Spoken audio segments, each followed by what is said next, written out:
अग्न आया हि वीतये गृणानो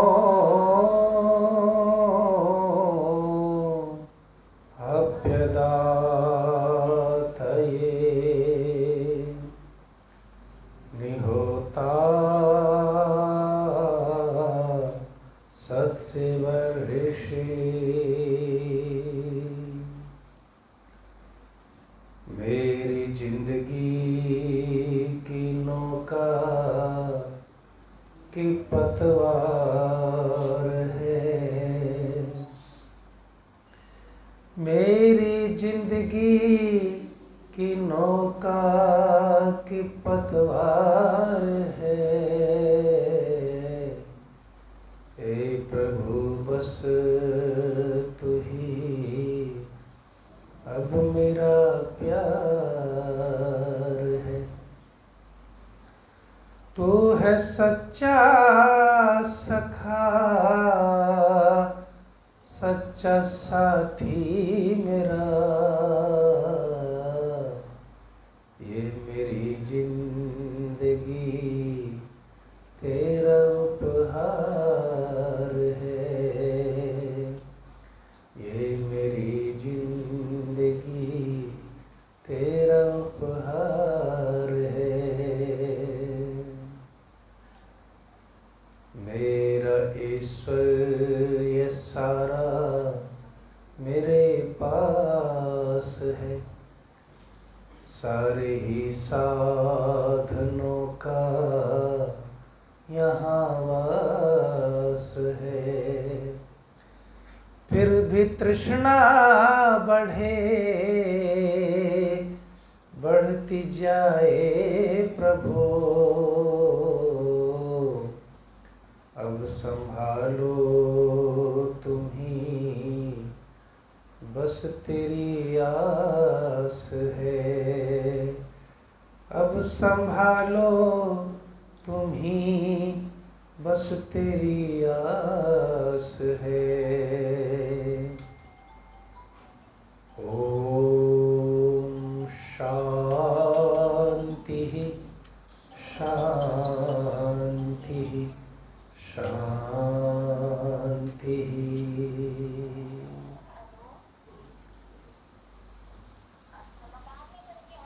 थोड़ा हाथों का घर्षण करके चेतन होकर के बैठिए, आलस्य को दूर होगा के।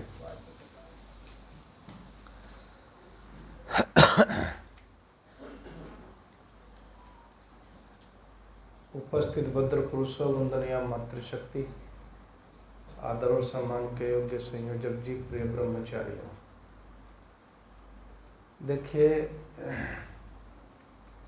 बहुत ही आनंद से आप सत्संग में आते हैं। आवाज ठीक आ रही है सबको?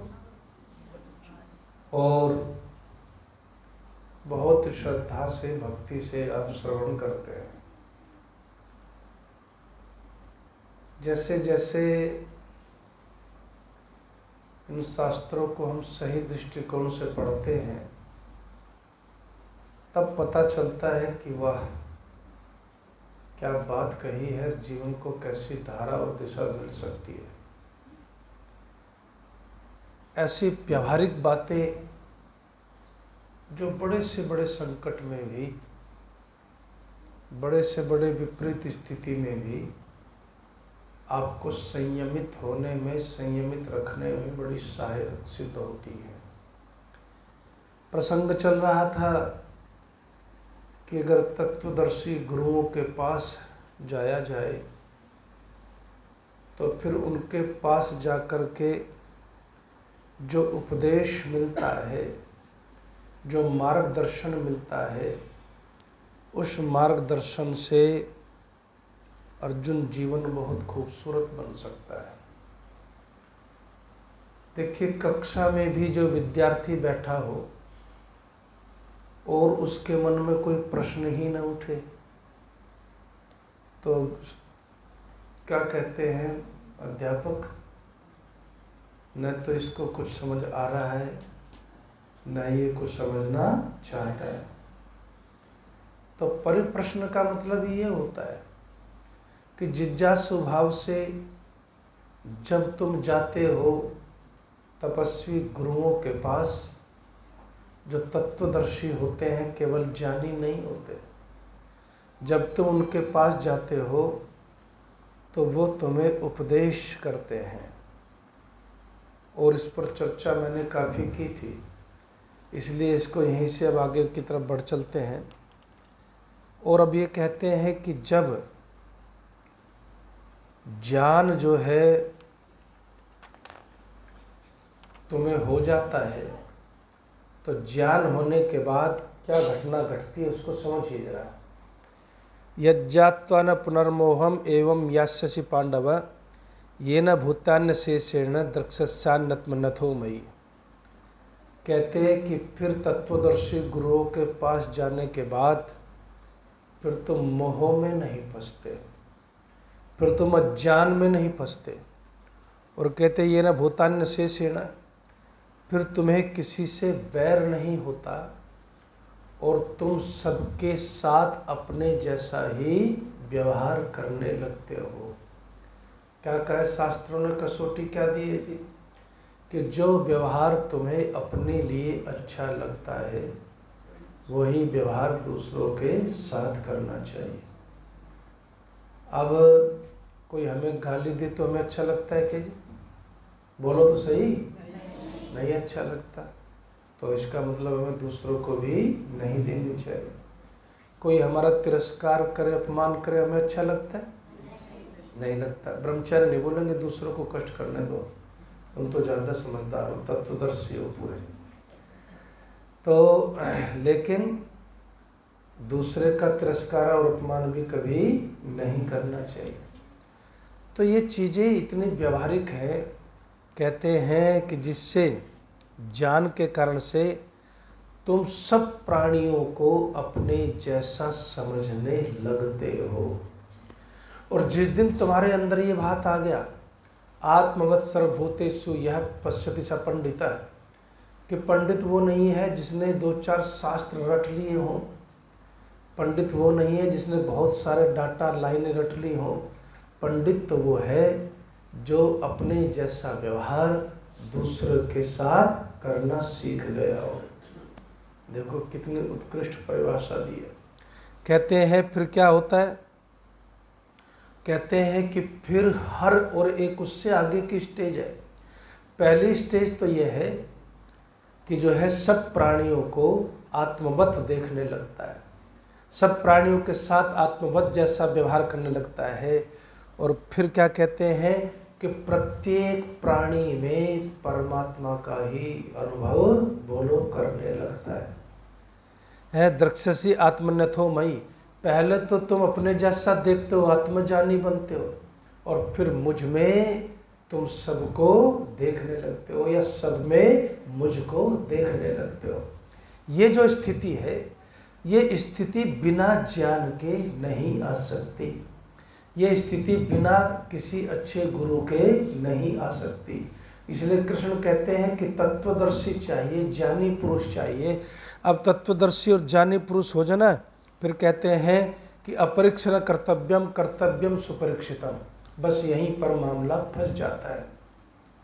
कैसे फंसा कि गुरुओं को थोड़ा बहुत परीक्षण गुरु तो करता ही है, लेकिन शिष्य भी जान जाता है कितने गुरु मिले ऋषि दयानंद को, परीक्षा ब्रजानंद ने ली, लेकिन परीक्षा में भी शिष्य समझ गया कि सही गुरु के दरवाजे पर पहुंच गया मैं।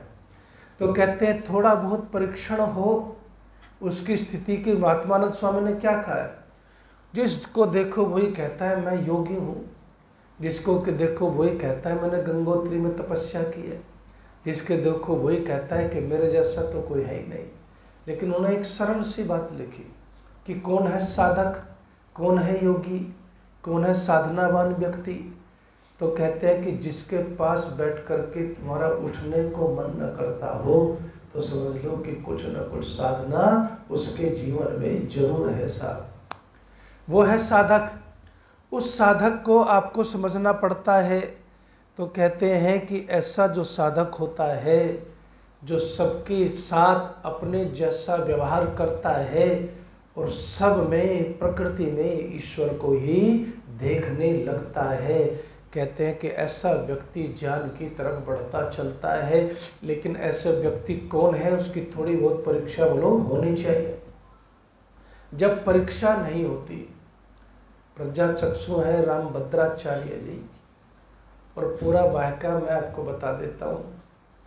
पूरा वाकया ये है कि उन्होंने कनखल में, जहाँ पर हमारे गुरुदेव डॉक्टर महावीर अग्रवाल जी भी बैठे हुए थे, उन्होंने कनखल में अपने प्रवचन में डॉक्टर महावीर अग्रवाल जी का भी नाम लिया। लेकिन गुरुदेव थोड़े शिष्ट हैं, सभ्य हैं और विनम्र हैं। उस समय उस पब्लिक में जहाँ उनके अंधविश्वासी शिष्य बैठे हुए थे, ज़्यादा कुछ नहीं कहा। लेकिन बाद में उन्होंने पत्र लिख करके रामभद्राचार्य जी को ये कहा कि आपने ये बहुत बड़ी गलती की। क्या कहा उन्होंने ये कहा कि यहाँ डॉक्टर महावीर अग्रवाल जी भी बैठे हैं। इसका मतलब वो जानते थे कि यार समाज से जुड़े हुए विद्वान हैं। महर्षि दान ने बहुत सारी भूलें की। ये शब्द हूबहू रामभद्राचार्य के, मेरे नहीं है। महर्षि दानंद ने हूबहू बहुत सारी भूलें की। सब नहीं बताऊंगा, उनके बारे में नहीं बताऊंगा।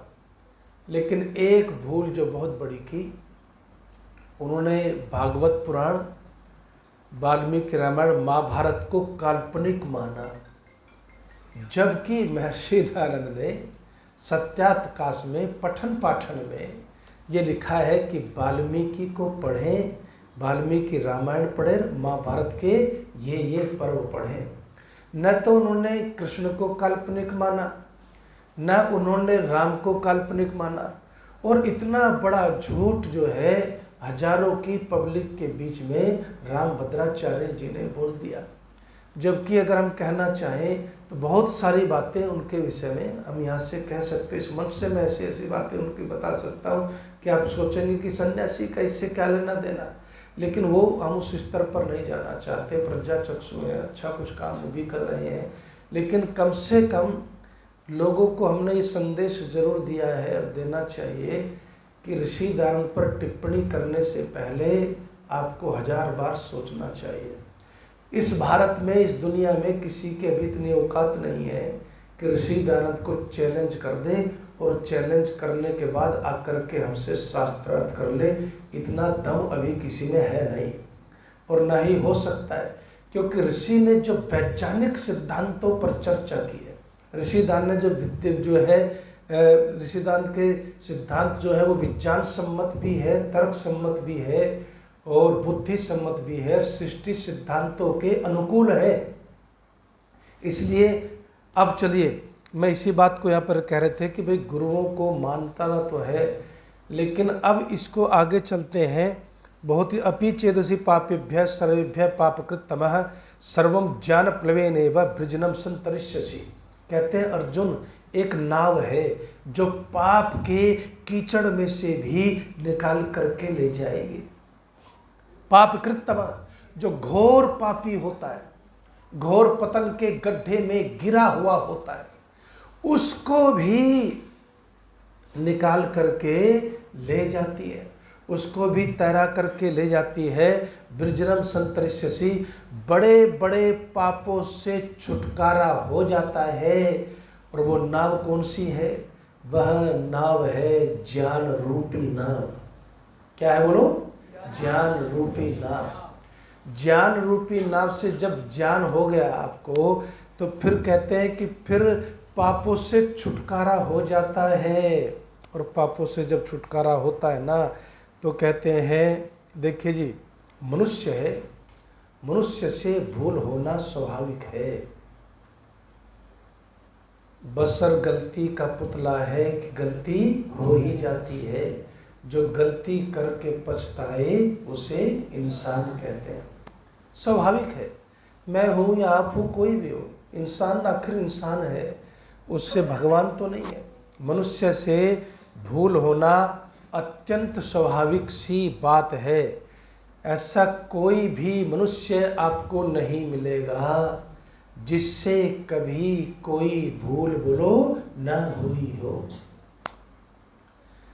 किसी से कम, किसी से ज़्यादा भूल होना स्वाभाविक सी बात है।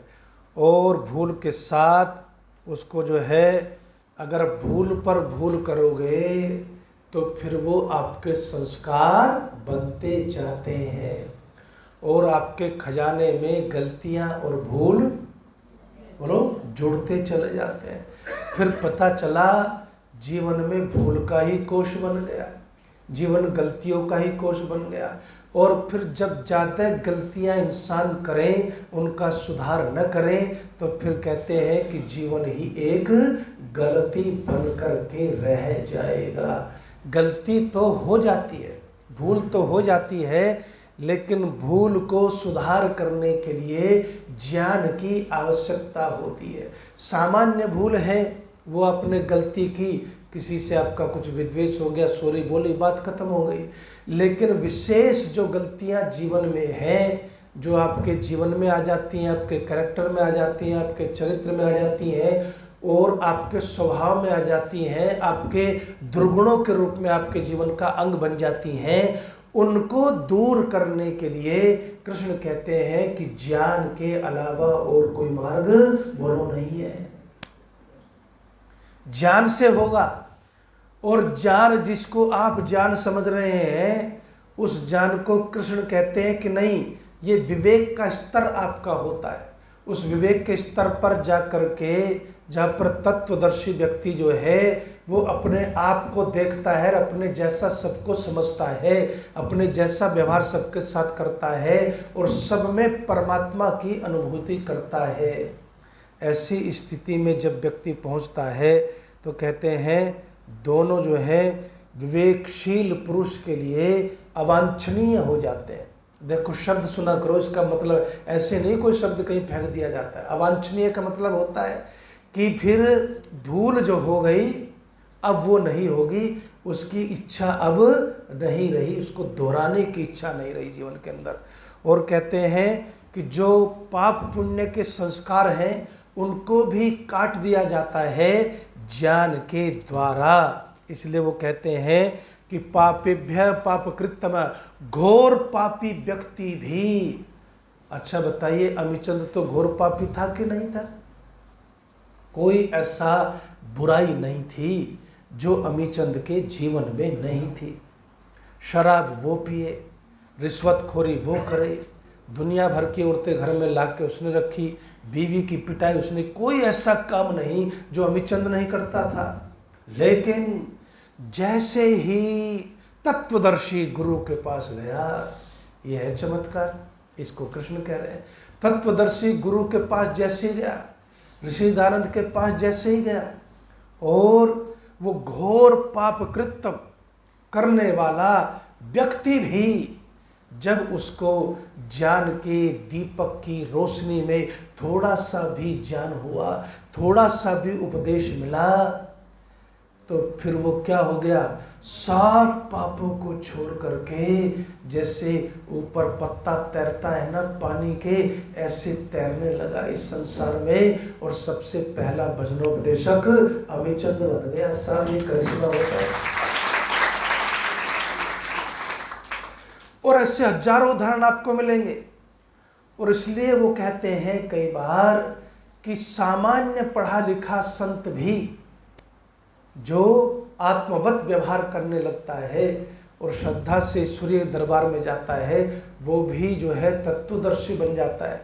लेकिन ज्ञान और विवेक की इस स्थिति को कैसे आप पहुँचेंगे, इसके लिए बहुत ही अद्भुत सूत्र आगे आने जा रहे हैं, उनको जरा थोड़ा सा ध्यान से सुनते जी। यथेधांसी समिद्धोग्नि भस्मसात कुरुतेर्जुन, जानाग्नि सर्वकर्माणि भस्मसात कुरुते तथा। जैसे अग्नि आप जलाते हैं और अग्नि में, चलो यज्ञ को ही समझ लो, यज्ञ तो करते ही हैं, अग्नि तो आजकल घरों में जलती नहीं यज्ञ के अलावा कहीं है। कभी लोहड़ी वोहड़ी में या होली में वो भी 10-20 लोग आते हैं, कानूनेश्वर को दर्शन हो जाते हैं। नहीं तो हम सब दर्शन किस पर करते हैं, टीवी पर। टीवी पर होली जलती हुई देख ली, टीवी पर लोहड़ी जलती हुई देख ली, टीवी पर फोन में ढोल बजा लिया, सब काम उसी से निपटा के प्रसन्न हो जाते हैं साहब। लेकिन कुछ काम करने भी चाहिए।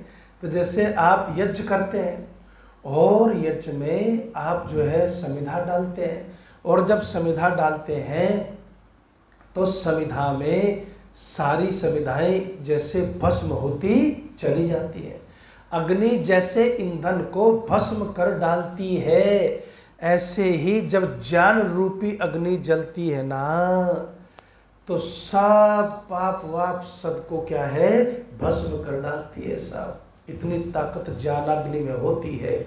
और इसलिए कहते हैं कि सामान्य ज्ञान भी जीवन को बनाता है, और विशेष ज्ञान तो फिर कहने ही क्या।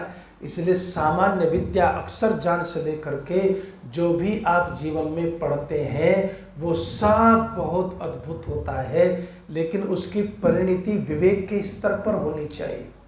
उसकी परिणति जो है वो विवेक के स्तर पर होनी चाहिए, तत्व दर्शन के स्तर पर होनी चाहिए, आत्मज्ञान के और परमात्मा साक्षात्कार के स्तर पर जाके होनी चाहिए, उस दिशा में चलने के स्तर पर जा करके होनी चाहिए। कहते हैं कि ज्ञान रूपी अग्नि जो है उसमें कर्म का भी फिर ज़्यादा बोलबाला नहीं रहता, क्योंकि कर्म भी कहीं न कहीं बंधन में तो डाल ही देता है। सामान्य रूप से समझिए, आपने ये संस्था बनाई, आप इसके मोह में फंस गए तो आप बंधन में पड़ गए कि नहीं पड़ गए। आपने कुछ भी खड़ा किया, आप उसके व्यामोह में फंस गए, आप बंधन में पड़ गए कि नहीं पड़ गए। इसको आगे थोड़ा सा खोलूंगा, लेकिन सूत्र रूप में आपको समझा दिया। उस स्तर की बात कृष्ण कर रहे हैं। और मैं आपको ये कहता हूँ आज, यदि आप सुखी रहना चाहते हैं तो योगेश्वर कृष्ण ने एक सूत्र दिया है कि जो आएंगी वो आगे कर 27 गुणों की देवी संपत्ति है कि आदमी को क्या खजाना में भरना चाहिए और क्या छोड़ देना चाहिए। वो आगे चर्चा आएगी। उसमें उन्होंने एक शब्द लिखा है कि भाई त्यागा शांति रणंतरम, कि यदि आप शांति से रहना चाहते हैं ना तो आपको त्याग करना सीखना पड़ेगा। त्याग आपने कर दिया तो चाहे आपके वो किसी भी स्तर का, चाहे वो धन का त्याग हो, चाहे वो पद का त्याग हो, चाहे वो धन का त्याग हो, चाहे कोठी का त्याग हो, उसमें आप जीवन में शांति की तरफ बढ़ते चले जाएंगे। जितना जितना आप लिप्त होंगे दुनिया में, उतना उतना आप इसको प्रैक्टिकल करके देखिए। मैं तो जीवन में इसको अनुभव कर रहा हूँ, इस समय बहुत ऊंचे स्तर पर अनुभव कर रहा हूँ। हमारे यहाँ पंचतंत्र में कहा है कि यदि नरक में जाना चाहता है ना तो बस किसी मठ की चिंता कर ले, 3 दिन संभाल ले तो तेरा नरक पक्का हो जाएगा। उसके पीछे बड़ा रहस्य छिपा हुआ है। तो इसलिए कृष्ण जो कहते हैं वो सूत्र सामान्य नहीं है। उन सूत्रों को पढ़ करके एक नई दृष्टि आपकी आती है, आप नहीं आती तो फिर आपका दोष है भाई, लेकिन आनी चाहिए। और वो दृष्टि यही है, कुछ भी छोड़ना पड़े तो उसके लिए तैयार रहिए, लेकिन आप शांति को मत छोड़िए, आप उस आत्म सुख को मत छोड़िए जिसके लिए आचार्य चाणक्य कहते हैं आत्मार्थे पृथ्वीम त्यजेत, कि आत्मिक उन्नति के लिए घर द्वार धन जो भी पद प्रतिष्ठा जो छोड़ना पड़े छोड़ करके, लेकिन उस आत्मिक सुख को, उस शाश्वत शांति को मत छोड़िए। और वो तब छूट जाती है जब हमारी प्राथमिकताएं दूसरी हो जाती है। इसलिए वो क्या कहते हैं, कहते नहीं जाने न सदृशम पवित्रम यह विद्यते तत्स्वयं योग संसिद्ध कालेनात्मनि विन्दति। कहते हैं अरे अर्जुन, ज्ञान के सदृश पवित्र कुछ भी चीज दुनिया में नहीं है। महर्षि दयानंद ने कई संस्थाएं बनाई, कई बनाई। स्वामी श्रद्धानंद जी ने बनाई, क्योंकि स्वामी श्रद्धानंद जी के साथ जो व्यवहार हुआ, एक वो पुस्तक पढ़िएगा आपकी दुखी दिल की पुरजोर दास्तां, हमने पढ़ ली तो हम पहले से ही बहुत ठीक ठाक हो गए। तो स्वामी जी ने लिखा कि उसमें, लेकिन स्वामी जी बहुत ऊंचे दर्जे के कर्मठ पुरुषार्थ कर्म योगी थे, लेकिन ऋषि दयानंद की तरह से वैसे तत्वदर्शी शुद्ध पुरुष नहीं थे। वो खुद भी उस बात को कहते हैं, कोई तुलना नहीं, गुरु शिष्य की कोई तुलना नहीं कर रहा मैं। श्रद्धानंद जैसा भी कोई बन जाए तो वो उसके अनंत शुभ कर्मों का फल है, लेकिन उनके साथ जो हुआ उसका उनके ऊपर बहुत ज़्यादा दुष्प्रभाव पड़ा। फिर भी उन्होंने खड़ा किया अपने आप को। जिसने सारा त्याग किया, त्याग करने के बाद भी संस्था में थोड़ा मोह होना स्वाभाविक था, जो व्यवहार किया उसको छोड़ने के बाद फिर खड़ा किया। और फिर इंद्रप्रस्थ देख लो आप, कुरुक्षेत्र देख लो आप, ये जो है ये सारी संस्थाएं स्वामी जी ने फिर से खड़ी की। वो एक अलग विषय है। लेकिन महर्षि दयानंद को देखिए, उन्होंने कई संस्थाएं, फर्रुखाबाद का गुरुकुल चलाया, एक दो और खड़ी की है संस्थाएं, कितने आर्य समाज बनाए। लेकिन महर्षि दयानंद ने जब वो रुड़की में पहुँचे तो उनको मंत्री ने क्या कहा, आज आप हमारी अंतरंग की अध्यक्षता करें। क्या करें? मैं कहते हैं विनम्रता सीखनी पड़ेगी हमें ऋषि से। तो ऋषि ने क्या कहा, मैं क्यों करूं आपके अंतरंग की अध्यक्षता? कि नहीं, आप ही तो सब समाजों के संस्थापक अध्यक्ष हैं। तो स्वामी ने कहा कि नहीं, तुम्हारी अंतरंग की अध्यक्षता वो करे जो तुम्हारे यहाँ का सदस्य हो, वो अंतरंग की अध्यक्षता करे। तो फिर नहीं माने तो स्वामी ने कहा फिर सदस्य बना लो। तो उसके समाज की स्थापना करने वाले थे स्वामी जी। तो फिर कहा मंत्री ने, जिनके जैसा कोई ऋषि ना हुआ ना होगा, प्रातः स्मरणीय।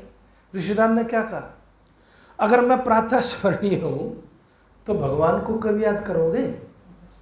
मैं प्रातः स्मरणीय नहीं हूँ। प्रातः स्मरणीय कौन है? परमात्मा है। रही ऋषि होने की बात, तो महर्षिदान क्या कहते हैं, अगर मैं गौतम कपिल गणाद के जमाने में हुआ होता तो मेरी गिनती साधारण व्यक्तियों में होती। ये तो ऐसे ही है, यस्मिन देशे ध्रुवो नास्ति अरण्योपि ध्रुमायते। किस देश में जो है वृक्ष नहीं है तो वह अरण्य का पेड़ भी जो है वो वृक्ष बन जाता है। ऐसा तो आइए आगे चलते हैं। तत्स्वयं योग संसिद्ध है। फिर कहते हैं ज्ञानी पुरुष ही समय की गति के साथ साथ योग की सिद्धि को प्राप्त करता है साहब। अब ये आगे अब विषय जो है वो थोड़ा सा और गहराई में जाता है। अब कृष्ण ने यहाँ एक चीज़ अड़ा दी, शर्त लगा दी साहब। शर्त क्या है? शर्त बड़ी विचित्र है। कहते हैं जान से, ईमानदारी से बताओ ना, जान से तो पाप और पुण्य दोनों से छुटकारा हो जाता है, वो तो फिर बहुत अगले स्तर पर पहुंच जाता है। लेकिन सामान्य स्तर को भी हासिल करने के लिए, जहाँ आत्मवत व्यवहार करने की स्थिति तो कम से कम आ जाए, जहाँ परमात्मा को सर्वत्र दृष्टिगोचर करने की स्थिति तो कम से कम आ जाए, परमात्मा की महिमा का अनुभव पत्तों में, वृक्षों में, फूलों में, नदियों में, कुंजरों में, मनुष्य की सर्वत्र आत्माओं में करने का स्थिति तो हो। उस स्थिति को जानने के लिए भी अब वो क्या कहते हैं, श्रद्धावान लभते ज्ञानम तत्परः संयतेन्द्रिय। अरे अर्जुन, ज्ञान इतनी आसानी से नहीं मिल जाता जितनी आसानी से तुम सोचते हो।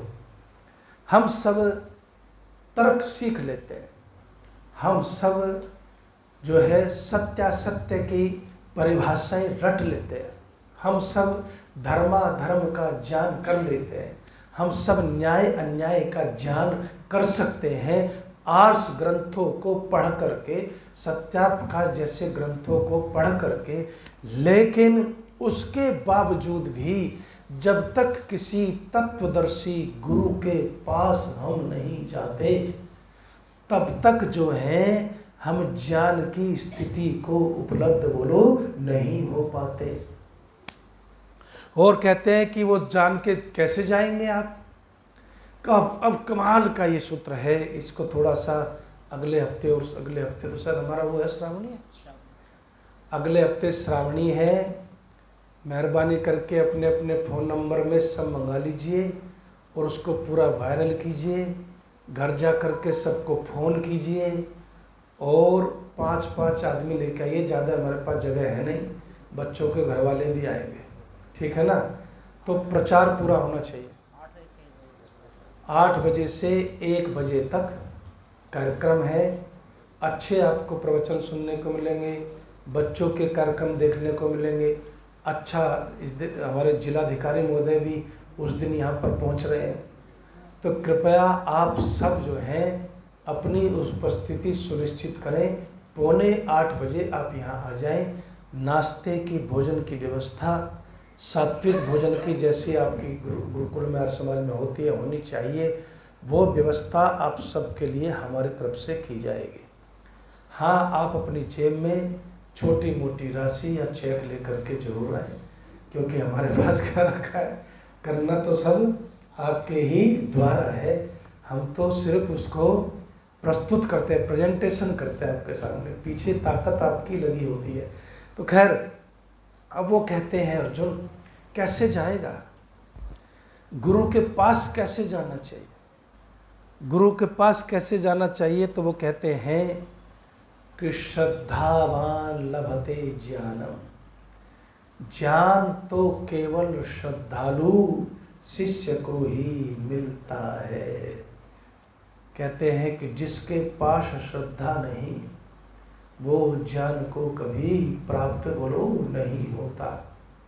अब ये जो श्रद्धा है ना, इस पर शास्त्र में बहुत ही विस्तार से लिखा गया है। अब इसमें गहराई से, बारीकी से समझने की इस सूत्र को जरूरत है। ये सुनने में आसान लगता है, लेकिन निभाने में और करने में उतना ही कठिन कार्य है। या तो व्यक्ति अंधा हो गया कहते, क्यों जी, या तो व्यक्ति अंधा हो गया, जिसको क्या कहते हैं, अंधश्रद्धा, जो पाखंड को जन्म देती है। या व्यक्ति इतना संशयालु, इतना कुतर्की, इतना अभिमानी हो गया कि उसका मस्तिष्क कहीं झुकता ही नहीं, उसके अंदर विनम्रता कहीं बची ही नहीं। तो कृष्ण कहते हैं कि दोनों तरफ दुविधा भयंकर है अर्जुन। अगर तुम झुकना नहीं जानते तो भरोगे कैसे। लोटा अगर बाल्टी पर सीधा खड़ा रहे, मग्घा सीधा खड़ा रहे तो एक बूंद जाएगी क्या जी। बाल्टी कुएं में सीधी खड़ी रहे, एक बूंद जाएगी क्या जी। झुकना पड़ता है। मैंने आपको एक बार शायद सुनाया भी था ना कि घड़े के ऊपर जो कटोरी रखी जाती है, उसने एक दिन घड़े से कहा, अरे तू तो बड़ा नालायक है। बोले क्या, कि जो भी आता है सबकी प्यास बुझाता है, कोई हाथ कर दे, कोई पात्र ले आए, सबकी प्यास बुझाता है, और मैं तेरे इतने पास रहती हूँ और तू कभी मेरी प्यास नहीं बुझाता, एक बूंद पानी मुझे नहीं देता। तो घड़े ने क्या कहा, जो भी आता है मेरे सामने झुकता है और उसको भरने के लिए मैं और झुक जाता हूँ। घड़ा भी तो झुकता है ना, और झुक जाता हूँ और उसको भर देता हूँ। तो मेरे पास तो रहती है, लेकिन मेरे सर पर बोलो सवार होकर के रहती है, इसलिए तुझे एक बूंद नहीं मिलती। तो ये सवारी करनी छोड़नी पड़ती है श्रद्धालु को। ऋषिदानंद से लेकर के, श्रद्धानंद से लेकर के, स्वामी श्रद्धानंद जी तो कहते ही हैं कि मेरा तो जीवन ही श्रद्धा से बना। मेरे मन में जो मेरे गुरु के प्रति श्रद्धा है, वो ही मेरे लिए सबसे बड़ा ज्ञान है, वो ही मेरे चरित्र के उत्थान का सबसे बड़ा कारण बना, वही मेरे भटकाव को रोकने का सबसे बड़ा आधार बना। वो आधार मेरी श्रद्धा है। वो श्रद्धा कम से कम हम सबके आर्य समाजियों के जीवन में दूर भाग रही है, और इसलिए हम रूखे और सूखे होते जा रहे हैं। उसमें रस नहीं होता। वो रस कैसे होता है, कैसे श्रद्धा से बातें बनती हैं। तो जब भी अवसर मिलेगा, अब लंबा चलेगा प्रोग्राम, क्योंकि श्रावणी आ गई है। मुझे 11 तारीख को तो आपके बीच में है ही चर्चा होगी। 18 को मैं मुंबई जा रहा हूँ, 15 अगस्त को निकल जाऊँगा दोपहर में, और फिर मैं जयपुर जा रहा हूँ, फिर मैं गुड़गांव जा रहा हूँ 1 दिन के लिए, और फिर मैं जा रहा हूँ मेरठ। लेकिन लंबा कार्यक्रम नहीं है, रहूँगा आसपास ही। धन्यवाद। इसका मतलब ये नहीं कि आप सत्संग में नहीं आए। गायत्री जी ने देखो, मैं पीछे अचानक मुझे जाना पड़ा, संध्या शर्मा जी को बुला दिया। तो जो भी विद्वान आएंगे वो अच्छे आएंगे। और दूसरा, आपको रस भी तो बदलना चाहिए ना। हमेशा अमरस पीते रहोगे तो कैसे चलेगा। कभी और रस भी पीने चाहिए जो आपको मिल जाते हैं मौके पर। तो सबका बहुत बहुत धन्यवाद। सब श्रावणी पर्व के उत्सव के लिए जुट जाइए। आप सबसे निवेदन है, और उसका प्रचार कीजिए। नए लोगों को बताइए कि भाई हाँ जी आइए, हम आपको लेके चलते हैं वहाँ। बच्चों के घर वाले, बच्चे काफ़ी संख्या में हैं, गुरुकुल भरा हुआ है। और देखिए, CUT के जो पेपर होते हैं, जो BA में परीक्षा के होते हैं, कहाँ है कुलदीप, कहाँ है तेरे कितने नंबर आए भाई? एक में 194, 200 में से एक में 194 नंबर आए, और एक में 188 नंबर आए, और बाकी 4 बच्चे थे। एक तो महापुरुष है ही, लेकिन तीनों का बहुत अच्छा रिजल्ट आया, और उसमें उनकी परीक्षा, उनको कॉलेज अपने हिसाब से बढ़िया मिलेगा। तारकेश्वर जी हैं? तारकेश्वर जी कहाँ गए? तारकेश्वर हमारा ब्रह्मचारी यहीं का पढ़ा हुआ है, बड़ा सुशील है। CTET उसने जो है, परसों ही उसका रिजल्ट आया है सर, कि CTET उसने जो है वो क्लियर कर दिया। अब UGC की तैयारी कर रहा है। तो आप जो इन बच्चों को देख के खुश होते हैं, और कभी कभी आप शिकायत भी करते हैं कि जी बड़े तंग कर दिए आप, ये नहीं कर रहे, वो नहीं कर रहे।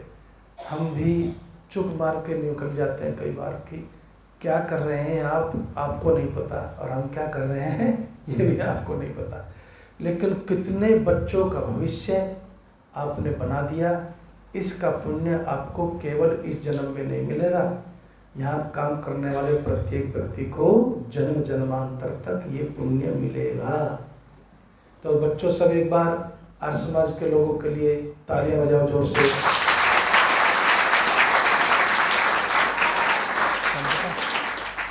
ओम द्यौः शांति अंतरिक्षं शांति पृथ्वी शांतिराप शांतिरोषधयः शांतिः वनस्पतयः शांतिर्विश्वे देवाः शांतिर्ब्रह्म शांति सर्वगुण शांति शांतिरेव शांति सामा शांतिरेधि। ओम शांति शांति शांति। जो बोले सो अभय। ब्रह्मर्षि विरजानंद की, महर्षि दयानंद की, मर्यादा पुरुषोत्तम श्री रामचंद्र की, योगेश्वर श्री कृष्ण चंद्र महाराज की, भारत माता की, गौ माता की, आर्य समाज, वेद की ज्योति, ओम का झंडा, वैदिक ध्वनि।